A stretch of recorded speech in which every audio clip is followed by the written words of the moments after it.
வணக்கம். நான் தானே உங்கள் அக்கறையாரம் பேசுகிறேன். இன்றைக்கி ஒரு குட்டி கதை சொல்ல போகிறேன்.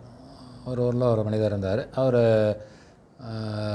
நல்லது செஞ்சதால் சில நேரங்களில் சில தவறுகள் செஞ்சார். அவர் சில தவறு செய்யும்போது அதை அவருடைய நல்ல நண்பர் சுட்டி காமிக்கிறார். இது மாதிரி தப்பு செய்கிறீங்க, இதெல்லாம் தப்பு, இது மாதிரி செய்யக்கூடாதுன்ட்டு. அவர் உடனே கோவப்பட்டு அவரை கண்ணாமலாம் திட்டி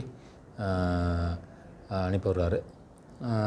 நட்பு பகையாகுது என்னன்ட்டு. உடனே சரின்ட்டு ஒருத்தர் அதை பார்த்துக்கிட்டே இருக்கார். இன்னொருத்தர் அவர் உடனே அவரை கொஞ்சம் நல்லா கோபத்தில் இருக்கும்போது செஞ்சதை கொஞ்சம் அவர் அமைதியாக ஆனதுக்கப்புறம் அவர் கூப்பிட்டு வாங்க, நான் ஒரு சின்ன விஷயம் கேட்குறேன், அதுக்கு பதில் சொல்லுங்கன்னாரு.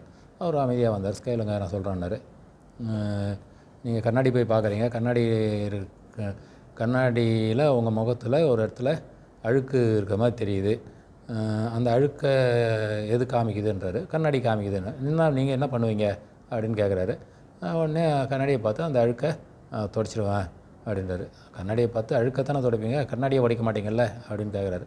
அப்போ தான் ஒரு சுருக்குன்னு வருது அவருக்கு. ஐயோ, நம்ம ஏதோ தப்பு பண்ணிட்டோம். சொல்கிற உங்கள்கிட்ட இருக்கிற ஒரு தவறை சுட்டி காமிக்கிறது அந்த கண்ணாடி. அதுக்காக நீங்கள் கண்ணாடிக்கு மேலே கோவப்படலை. என்ன தவறோ என்ன அழுக்கு இருக்குதோ அந்த அழுக்கை எடுத்துடுறீங்க, எடுத்துடுறீங்க. கண்ணாடியை பார்த்து இன்னும் நல்லா பார்த்து நல்லா அழகாக துடைக்கிறீங்க. அதனுடைய அதை உங்கள் மேல்பட்ட கரையை துடைப்பதற்கு உங்களுக்கு கண்ணாடியினுடைய தேவை இருக்குது.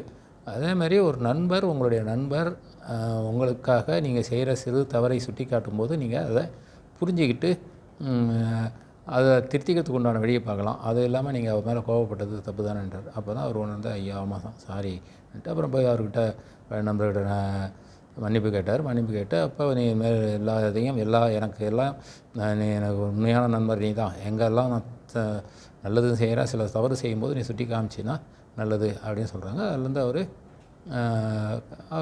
நல்ல நண்பராக ஏற்றுக்கிட்டார். அது என்ன தெரியுதுன்னா, நம்ம நண்பர்கள், உறவினர்கள் நம்மக்கிட்ட இருக்கிற ஒரு குறையை சொல்லும்போது அவங்கக்கிட்ட கோவப்படாமல் அந்த குறைகளை எப்படி களைவது என்ற வழியை கண்டுபிடிச்சோம்னா வாழ்க்கை சந்தோஷமாக இருக்கும். இதுதான்.